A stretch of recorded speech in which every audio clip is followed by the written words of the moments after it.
มาเฮามาเฮ็ดคั่วมักหน่อยไถมักหน่อยไถเนาะหรือว่าไถไตก็จะเอิ้นว่ามักสู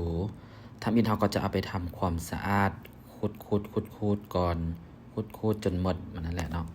ก็บ่ฮู้คือกันว่าเป็นหยังคือไถเนื้อเอิ้นว่ามักหน่อยไถส่วนไถไตเอิ้นว่ามักสูเนาะจังได๋ก็แล้วแต่ก็เฮาก็มาลองเฮ็ดนำกันเบิ่งว่ามันเป็นแนวใดเนาะหลังจากที่เฮาขูดออกล้างน้ำเรียบร้อยจากนั้นเฮาก็มันซ่อมแปรงออกซ่อมตัวที่มันบ่สามารถเอาออกได้เนาะตัวอย่างว่าแกนข้างในมันหั่นแล้วก็มีบางส่วนที่มันต้องได้ซ่อมออกโดยมีดเฮาก็จะซ่อมไปเรื่อยๆซ่อมไปจนมันหมดพุ่นแหละเนาะซ่อมไปเทื่อละเทื่อละเปียงพ้นหลังจากที่เฮาซ่อมแล้วเฮาก็จะเอามาซอยนั่นแหละซอยจนหมดเนาะหมดหน่วยที่เฮาต้องการที่จะเฮ็ดครัวหั่นเฮาก็จะซอยเสลียงแบบนั้นนั่นแหละเสลียงซอยไปซอยเสลียงแบบนี้เลยหลังจากที่เฮาซอยแล้วเนาะซอยเนี่ยซอยหลายๆแบบนี้แหละนะซอยไปเรื่อยๆซอยจนหมดแหละหลังจากเฮาซอยแล้วแม่นเฮาจะ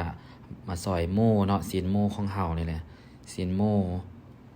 นี่เอาหมูส่วนได้ก็ได้เด้อพี่น้องเด้อเอาหมูส่วนได้ก็ได้ขอแต่ว่าให้มันแซ่บและที่สำคัญขาดบ่ได้คือเครื่องคั่วประเภทของลาวๆเฮานี่ต้องมีได้เจ้ามักเผ็ดกระเทียมเนาะเพิ่นตำเข้าไปนี่หลังจากนั้นก็แม่นหอมบัวใส่ตืมอันนี้เป็นเครื่องคั่วที่ขาดบ่ได้เลยถ้าอยากให้มีกลิ่นหอมแซ่บแล้วก็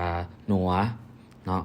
หลังจากที่เฮาตำเครื่องคั่วแล้วเฮาก็เกียมตักผักไว้ตัก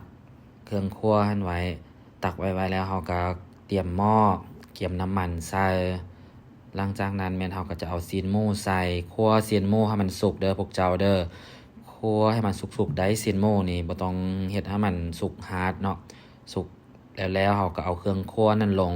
คั่วให้มันจนหอมพุ่นแหละเนาะคั่วให้มันจนหอมแล้วเราก็เอามักหน่อยไถนี่ลง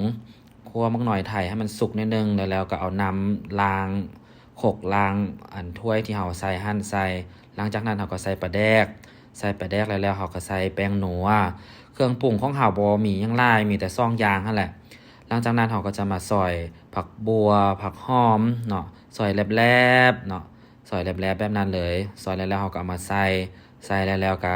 เตรียมตัวตักเสิร์ฟได้เลยและนี่ก็คือครัวมักหน่อยไทยใส่ซีนหมูเด้อพวกเจ้าเด้อบ้านพวกเจ้าเอิ้นมากมายังอันนี้นะ